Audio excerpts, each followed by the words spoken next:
మురళీధర్రావు గారు అనేటువంటి ENC TRS party retire అయిన తర్వాత ఒక దశాబ్ద కాలం కొనసాగించుకొని మొత్తం వారికి ఎట్లా కావాలో అట్లా చేపించుకునేటువంటి ఒక వ్యక్తిగా ఆయన ఈఎన్సీగా రిటైర్ అయిన తర్వాత కూడా అట్లా పెట్టుకున్నారు. తెలంగాణలో కాంగ్రెస్ పార్టీ అధికారంలోకి వచ్చిన తర్వాత కూడా వారు కాంగ్రెస్ పార్టీ సంబంధించిన ప్రభుత్వ ఆదేశాల కంటే ఎక్కువగా టీఆర్ఎస్ పార్టీ వెనక నుంచి నడిపిస్తూ ఒక కాన్స్పిరసీ చేసి ఆయనతో అటువంటి మాటలు మాట్లాడించి తెలంగాణకి నష్టం జరిగేటట్టు చేసి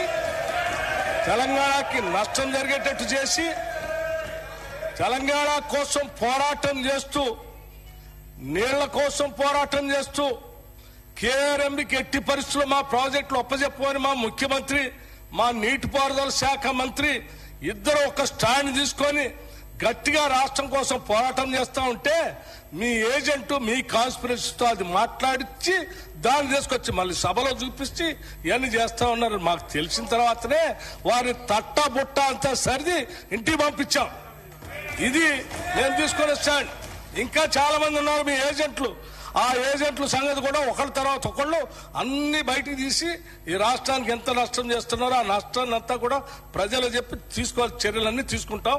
దయచేసి హరీష్ రావు గారు సభను తప్పుదోవ పట్టించకండి, రాష్ట్రాన్ని తప్పుదోవ పట్టించకండి. ఇంకా చాలా ఉన్నాయి. సరే, మొత్తానికి వాళ్ళ తప్పిదనాన్ని ఒక అధికారి మీదకి నెట్టేసి తమను తాము కాపాడుకునే ప్రయత్నం చేస్తా ఉన్నారు. అయితే అధ్యక్ష, ఇక్కడ సింపుల్ వైసాబాన్ ఇట్ ఈస్ వెరీ సింపుల్ అధ్యక్ష. ఇది ఎప్పుడు ఏ రోజు మాట్లాడినారు ఈఎన్సీ గారు? 1 ఫిబ్రవరి రోజు మాట్లాడినారు. అన్ని టీవీల్లో వచ్చినాయి, అన్ని పేపర్లలో వచ్చాయి.